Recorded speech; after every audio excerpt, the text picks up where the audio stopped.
ഫവസ് UDF സർക്കാർ അധികാരത്തിൽ വന്ന് ഉം. മാസങ്ങളിലേക്ക് കടക്കുകയാണ്. രണ്ടാം മാസം പിന്നിടുമ്പോൾ ഏറ്റവും കൂടുതൽ LDFന്റെ ഇപ്പോഴും ഭരണപരാജയം പരാജയങ്ങൾ എന്തായിരുന്നു എന്നുള്ളതിന്റെ വിലയിരുത്തലുകൾ ഇപ്പോഴും അവിടെ അവസാനിച്ചിട്ടില്ല. പക്ഷെ തീർത്ത് പറയുന്നു, തിരുവനന്തപുരം കാര്യം തലസ്ഥാനമടക്കം BJP കൊണ്ടുപോയതിന്റെ ഒരു പ്രധാനപ്പെട്ട കാരണക്കാരി അല്ലെങ്കിൽ ആ ഒരു ശകുനമായിട്ട് CPMന്റെ അണികൾ തന്നെ ചൂണ്ടിക്കാണിക്കുന്ന ഒരു പേരാണ് ആര്യ രാജേന്ദ്രൻ. കുറച്ച് ദിവസങ്ങളായിട്ട് ആളുടെ പേര് അധികം ഉയർന്നു കേൾക്കുന്നില്ല. പക്ഷേ EDയുടെ വിഷയത്തിൽ വന്നപ്പോൾ പിണറായി വിജയന്റെ വീട്ടിൽ ED റെയ്ഡ് നടന്ന ദിവസം നമ്മൾ കണ്ടു.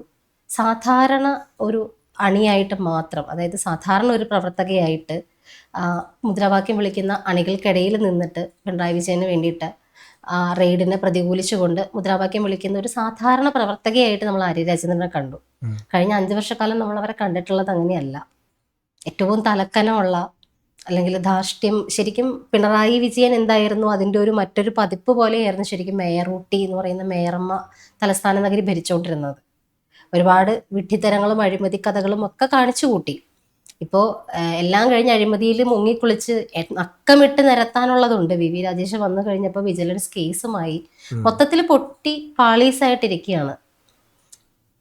എനിക്ക് തോന്നുന്നു ഈ പറഞ്ഞ പോലെ പിണറായി വിജയൻ സർക്കാർ തോൽക്കാനുള്ള ഒന്നാമത്തെ കാരണം ഈ പറഞ്ഞ പോലെ പിണറായി വിജയൻ്റെ ഒരു ഏകാധിപത്യ മനോഭാവം, അദ്ദേഹത്തിൻ്റെ മൊണോപ്പൊളിസ്റ്റിക് പേഴ്സണാലിറ്റിയും ഇതൊക്കെ നന്നായിട്ട് പാർട്ടിയെ നന്നായിട്ടാണ്. പക്ഷേ തിരുവനന്തപുരത്ത് ഈ പറഞ്ഞ പോലെ കോൺഗ്രസ് വലിയ തരത്തിൽ പരാജയപ്പെട്ടു, ഇല്ല എന്ന് ഞാൻ പറയുന്നില്ല, വലിയ തരത്തിൽ തോൽവി അവർ അംഗീകരിച്ചു. പക്ഷേ ശബരിനാഥിൻ്റെ നേതൃത്വത്തിൽ ഈ 2026 നടന്ന ഇലക്ഷനിൽ അവർക്ക് വലിയ തരത്തിൽ മുന്നേറ്റം ഉണ്ടാക്കാൻ പറ്റിയെന്നുള്ള സത്യമാണ്. കാരണം ഒരുപാട് സീറ്റ് അവർ പിടിച്ചു. പക്ഷേ എന്നിരുന്നാൽ പോലും ഏറ്റവും കൂടുതൽ അവിടെ സീറ്റ് നഷ്ടപ്പെട്ടത്, ഒരു കാലത്ത് കോൺഗ്രസിൻ്റെ പ്രതാപമായിരുന്നു, അതെല്ലാം CPM പിടിച്ചെടുത്തു. എന്നാൽ ഒരു പരിധിവരെ കുറേയൊക്കെ കോൺഗ്രസിനെ കുറിച്ച് തിരിച്ചു പിടിക്കാൻ പറ്റിയെങ്കിലും CPMന്റെ പല സീറ്റുകളും പോയി. അത് പോയത് എങ്ങോട്ടല്ല, ഈ പറഞ്ഞ പോലെ BJPയിലോട്ടാണ് പോയത്. അങ്ങനെയാണ് BJP അവിടെ 51 സീറ്റ് നേടുന്നത്.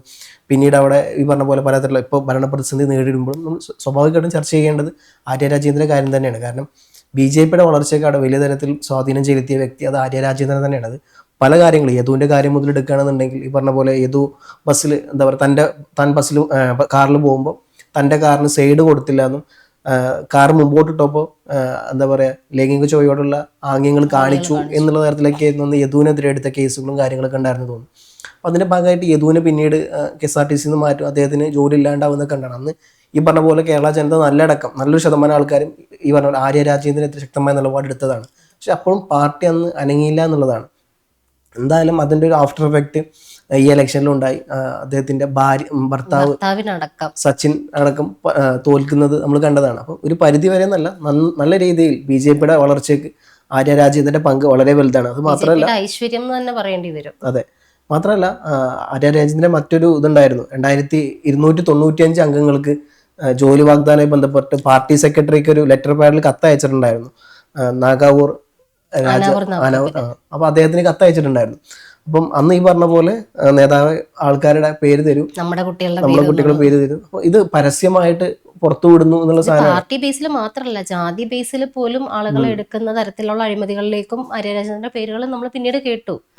അപ്പൊ ഈ പറഞ്ഞ പോലെ നഗരസഭയുടെ ഹെൽത്ത് സെന്ററിലോട്ട്, പ്രൈമറി ഹെൽത്ത് സെന്ററിലോട്ടാണ് 295 തസ്തികകളിലേക്ക് ഈ പറഞ്ഞ പോലെ അവരുടെ സ്വന്തം പാർട്ടി അനുയായികളെ കയറ്റുന്നത്. ഇതും മാത്രമല്ല, പിന്നീട് നടന്ന വലിയൊരു വിവാദം ഓർക്കുണ്ടാവും, UK പുരസ്കാര വിവാദം. ഈ പറഞ്ഞ പോലെ വാടകയ്ക്ക് ഒരു കെട്ടിടം എടുത്തിട്ട് അവിടെ പോയിട്ടാണ് ഇപ്പോൾ പ്രോഗ്രാം എല്ലാം കണ്ടക്ട് ചെയ്തതെന്നുള്ളതും UK ഗവൺമെൻറ് കീഴിൽ അങ്ങനെ ഒരു പ്രോഗ്രാം ഇല്ല എന്നുള്ളതൊക്കെ വലിയ തരത്തിലന്ന് ചർച്ചാ വിഷയമായതാണ്. എന്നിരുന്നാൽ പോലും കേരള രാഷ്ട്രീയത്തിൽ ഇത്രയേറെ വിവാദങ്ങൾ സൃഷ്ടിച്ച, അല്ലെങ്കിൽ വിവാദങ്ങളുടെ പേരിൽ അറിയപ്പെടുന്ന നേതാവ് തന്നെയാണ് ആര്യ. ഇതിൻ്റെ എല്ലാം പുറമെ ഞാൻ ഇപ്പോഴും ഓർക്കുന്നുണ്ട്, നമ്മളീ പറഞ്ഞ പോലെ സൊഹ്റാൻ മംദാനി, ന്യൂയോർക്ക് മേയർ, അദ്ദേഹം ഈ പറഞ്ഞ പോലെ അന്ന് ആര്യ ഈ പറഞ്ഞ പോലെ മേയറായി കഴിഞ്ഞപ്പോൾ ആദ്യം പോസ്റ്റ് ട്വീറ്റ് ചെയ്തതിൽ ഒരാൾ അദ്ദേഹമായിരുന്നു. അദ്ദേഹം ആര്യക്ക് എല്ലാവിധ ആശംസകളും അർപ്പിക്കുന്നു. ലോക ചരിത്രത്തിൽ ആദ്യമായിട്ടാണ് ഇത്ര പോലെ ചെറുപ്രായത്തിൽ തന്നെ ഒരു മേയർ വരുന്നത് ഒരു നഗരസഭയുടെ. അപ്പോൾ അത് വലിയ തരത്തിൽ, ഞാനടക്കം അത് വലിയ തരത്തിൽ പ്രകീർത്തിച്ചു. പക്ഷേ അവിടെ നിൽക്കുന്നത് സൊഹ്റാൻ മംദാനിക്ക് അറിയില്ലല്ലോ കേരളത്തിൽ എന്തുകൊണ്ടാണ് ആര്യ രാജേന്ദ്രനെ ആക്കിയത് എന്നുള്ളത്. അത് ഈ പറഞ്ഞ പോലെ ആര്യ വേറൊരു ഓപ്ഷൻ ഇല്ലാണ്ടായത്. അവർ ഈ പറഞ്ഞ പോലെ ചെയർമാൻ പേഴ്സൺ ഇലക്ഷനിൽ തോറ്റുപോയി. വേറെ ആരും നിർത്താൻ അവർക്ക് പറ്റുന്നൊരു സാഹചര്യം ആയിരുന്നില്ല. പിന്നെ എന്തുകൊണ്ടും ഈ പറഞ്ഞ പോലെ CPM പറഞ്ഞ അതേ പണി കേൾക്കുന്ന ഒരു നേതാവ് എന്നുള്ള രീതിയിൽ ചെറുപ്പക്കാര്, പ്രത്യേകിച്ച് എന്താ പറയാ, ഈ പറഞ്ഞ പോലെ എക്സ്പീരിയൻസ് ഒന്നുമില്ല. ആ വിഷയം നോക്കുമ്പോൾ സ്വാഭാവികമായിട്ടും അതെ, താൻ വലിച്ച വലയിലൂടെ തിരിച്ച് എങ്ങനെ പോകുന്നു, അത് അത്തരത്തിലുള്ള നേതാവായിരുന്ന കാര്യം. അപ്പൊ എന്തുകൊണ്ടും ഈ പറഞ്ഞ പോലെ പപ്പറ്റായ നേതാവിനെ കിട്ടിക്കഴിഞ്ഞാൽ പിന്നെ അതാണ് നല്ല കാര്യം. അങ്ങനെ CPM അത്തരത്തിലുള്ള നേതാവിനെ വെക്കുന്നു. അപ്പൊ അതൊന്നും അറിയാണ്ടാണ് അപ്പുറത്ത് ഈ പറഞ്ഞ പോലെ സൊഹ്റാൻ മംദാനി, ഇതൊക്കെ എനിക്ക് അറിയുമെന്നറിയില്ല, പക്ഷേ ഒരു പക്ഷേ സൊഹ്റാൻ മംദാനി ആര്യ തോറ്റത് അറിഞ്ഞുകൂടാതെ പോലും എനിക്കറിയില്ല. അപ്പോൾ എന്തായാലും ഇത്തരത്തിലുള്ള വലിയ കാര്യങ്ങൾക്കെല്ലാം CPM-ന്റെ തോൽവിയിലോട്ടും അതിലുപരി CPM എന്ന പാർട്ടി തിരുവനന്തപുരത്ത് കോർപ്പറേഷൻ ഇല്ലാണ്ടാവാതിൽ BJP-യുടെ വളർച്ചയിലോട്ടും പ്രധാന പങ്ക് വഹിച്ച നേതാക്കന്മാരുടെ പേരെടുത്തു കഴിഞ്ഞാൽ അത് പിണറായി വിജയനേക്കാൾ ഉപരി തിരുവനന്തപുരം നിയോജക മണ്ഡലത്തിൽ അത് പറഞ്ഞ പോലെ ആര്യ രാജേന്ദ്രൻ തന്നെയാണെന്ന് വിശ്വസിക്കുന്നത്. ശരിക്കും ആര്യരാജേന്ദ്രൻ ശരിക്കും പാവയായിരുന്നു പറഞ്ഞതുപോലെ.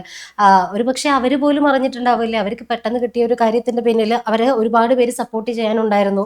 അല്ലെങ്കിൽ അവർ തന്നെ പറഞ്ഞിട്ടുണ്ട് പലപ്പോഴും, എനിക്കൊരു സങ്കടം വന്നാൽ ക്ലിഫ് ഹൗസിലേക്ക് ചെല്ലാം, അവിടെ പിണറായി വിജയൻ ഉണ്ടാകും ഒരു അച്ഛന്റെ കരുതലോടെ എന്നൊക്കെ അവർ പറഞ്ഞിട്ടുണ്ട്. വീണ ചേച്ചീനെ പറ്റി പറഞ്ഞിട്ടുണ്ട്, പിണറായി വിജയന്റെ മകൾ സഹോദരി തുല്യയാണെന്ന് പറഞ്ഞിട്ടുണ്ട്, റിയാസ് സപ്പോർട്ടാണെന്ന് അവർ പറഞ്ഞിട്ടുണ്ട്. അത്തരം ഒരുപാട് കാര്യങ്ങൾ അവർ തുറന്നു തന്നെ പറഞ്ഞിട്ടുള്ളതാണ് ഈ പറയുന്ന ആര്യ രാജേന്ദ്രൻ. പക്ഷെ അവരെ അന്ന് സപ്പോർട്ട് ചെയ്തവരാരും തന്നെ അവരിപ്പോ തിരിഞ്ഞു നോക്കുന്നില്ല എന്നുള്ളത് ഏറ്റവും വലിയ സങ്കടകരമായിട്ടുള്ള അവസ്ഥ. ശിവൻകുട്ടിയുടെ കാര്യം കൂടി ശിവൻകുട്ടി ഏറ്റവും അവസാനം പറഞ്ഞത് അതെ, ഈ താൻ തോൽക്കുന്നതിൽ പ്രധാനപ്പെട്ട പങ്ക് വഹിച്ചത് ആര്യ രാജേന്ദ്രന്റെ സാന്നിധ്യമായിരുന്നു എന്നുള്ളതും ആര്യ പിന്നീട് അതിനെതിരെ രംഗത്ത് വരുന്നതൊക്കെ നമ്മൾ കണ്ടതാണ്. അപ്പോൾ പാർട്ടിക്കാർക്ക് മനസ്സിലായിട്ടുണ്ട് എന്തുകൊണ്ട് പാർട്ടി തിരുവനന്തപുരത്ത് ഇല്ലാണ്ടായി എന്നുള്ളതിന് ചോദ്യം ചോദിച്ചു കഴിഞ്ഞാൽ പാർട്ടി നേതാക്കന്മാർക്കും പാർട്ടി താഴെത്തട്ടിലുള്ള പ്രവർത്തകർക്കും അനുയായികൾക്കും കൃത്യമായിട്ട് അറിയാം ആര്യയുടെ പങ്കും ആര്യയുടെ ഈ പറഞ്ഞ പോലെ പെരുമാറ്റവും സച്ചിന്റെ ഈ പറഞ്ഞ ഏകാധിപത്യം അതിന് കൂടെ നിൽക്കുന്ന ഒരു പ്രവണതയൊക്കെ പാർട്ടി ഒരു പരിധി വരെ പിണറായി വിജയന്റെ ഒരു ബി ടീം അല്ലെങ്കിൽ പിണറായി വിജയന്റെ അതേ നാണയത്തിന്റെ ഇരുവശങ്ങൾ എന്ന് നമുക്ക് പറയാൻ പറ്റുന്ന അതേ സ്വഭാവം അതേ എന്താ പറയുക പ്രഖ്യാപനങ്ങളും അല്ലെങ്കിൽ പെരുമാറ്റവും പരസ്യമായിട്ട് കാണുകയാണ് ശരിക്കും. ശിവൻകുട്ടി ആ വാഹനത്തിൽ പോലും കയറ്റാതിരിക്കാനായിട്ട്, പ്രചരണ വാഹനത്തിൽ പോലും ഇടം കൊടുക്കാണ്ടിരിക്കുന്നതും, പ്രചരണ വാഹനത്തിൽ കയറിയതിനു ശേഷം അതിനെതിരെ അണികളുടെ രൂക്ഷമായിട്ടുള്ള വിമർശനങ്ങളും ഒക്കെ വരുമ്പോൾ മേയറമ്മ, അതായത് എക്സ് മേയറമ്മ നല്ല രീതിയിൽ സങ്കടപ്പെട്ടിട്ടുണ്ടാവണം. ഒരുപക്ഷെ സച്ചിൻ ദേവ് എനിക്ക് തോന്നുന്നു ഉയർന്നു വരേണ്ടിയിരുന്ന ഒരാളായിരുന്നു.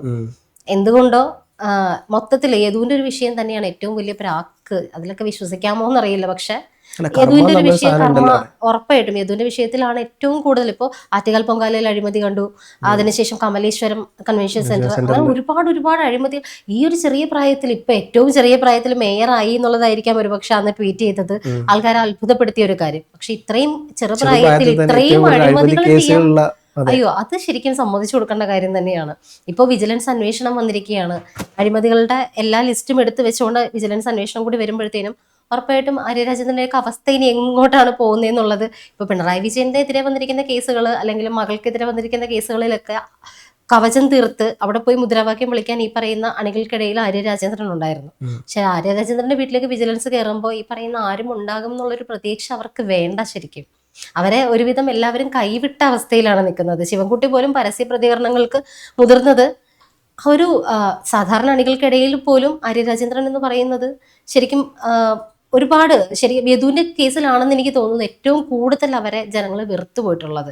ആ ഒരു കേസിൽ ശരിക്കും ഗണേഷ് കുമാറൊക്കെ പറഞ്ഞിട്ടുള്ളത്, യദു പോകുന്ന വഴിക്ക് ഫോണിൽ സംസാരിക്കുകയായിരുന്നു, നിർത്താതെ ഫോണിൽ സംസാരിച്ചത് കൊണ്ടാണ് അത്തരത്തിലൊക്കെയുള്ള കള്ളം, പച്ചക്കള്ളം ഒരു ഗതാഗത മന്ത്രി പോലും ആര്യ രാജേന്ദ്രന് വേണ്ടി വന്ന് പറയുന്നത് നമ്മൾ കണ്ടു. അന്ന് യദു പറഞ്ഞത് അങ്ങനെ KSRTC-യിൽ നിങ്ങൾക്ക് ക്യാമറ എടുത്ത് നോക്കാം, അല്ലെങ്കിൽ മുമ്പിൽ പോയിരുന്ന വണ്ടികളുടെ ഡാഷ് ക്യാമറ ഉണ്ടാവും, അതെടുത്ത് നോക്കാം, ഞാൻ അത്തരത്തിൽ സംസാരിച്ചിട്ടുണ്ടെങ്കിൽ നിങ്ങൾക്ക് അതിന്റെ തെളിവ് സഹിതം എടുത്തെങ്ങാണ് എനിക്കെതിരെ നടപടി സ്വീകരിക്കും, യാതൊരുവിധ കുഴപ്പമുള്ള. പക്ഷെ അങ്ങനെ ഞാൻ ചെയ്തിട്ടില്ല എന്നാണ് യദു പിന്നെ വീണ്ടും എടുത്ത് പറയുന്നത്. അത് തെളിയിക്കാൻ ഇതുവരെ ഗതാഗത മന്ത്രി ആയിരുന്ന ആ മനുഷ്യന് ഇപ്പോഴും സാധിച്ചിട്ടില്ല എന്നുള്ളതും ഇപ്പോൾ ആര്യ രാജേന്ദ്രന് മാത്രമല്ല, ഗണേഷ് കുമാറിന്റെ തോൽവി, അതുപോലെ ശിവൻകുട്ടിയുടേത് എല്ലാം തിരുവനന്തപുരം അടക്കം മൊത്തം പോയതും യദു എന്ന് പറയുന്ന ഒരു മനുഷ്യന്റെ. ഇപ്പോൾ ഞാൻ വിചാരിച്ചിരുന്നു വി രാജേഷ് വരുമ്പോൾ ഡ്രൈവറായിട്ട് യദു വരുന്ന ഒരു സുവർണ്ണ നിമിഷം. എന്തുകൊണ്ടോ അവർക്കതിന് കഴിഞ്ഞില്ല. അതും കൂടി ചെയ്തിരുന്നെങ്കിൽ ചിലപ്പോൾ BJPക്ക് വല്ലാത്തൊരു ജനങ്ങൾക്കിടയിൽ ഒരു ഇമേജ് സൃഷ്ടിച്ചെടുക്കാൻ പറ്റുമായിരുന്നു. യദു എന്ന് പറയുന്ന ഒരാളുടെ തന്നെ ബലത്തിലാണ്. ആര്യ രാജേന്ദ്രൻ അവരുടെ ഐശ്വര്യമാണെങ്കിൽ യദുവിന്റെ ഒരു കേസും BJP ഒരുപാട് ഗുണം ചെയ്തിട്ടുള്ള ഒരു കാര്യമാണ്.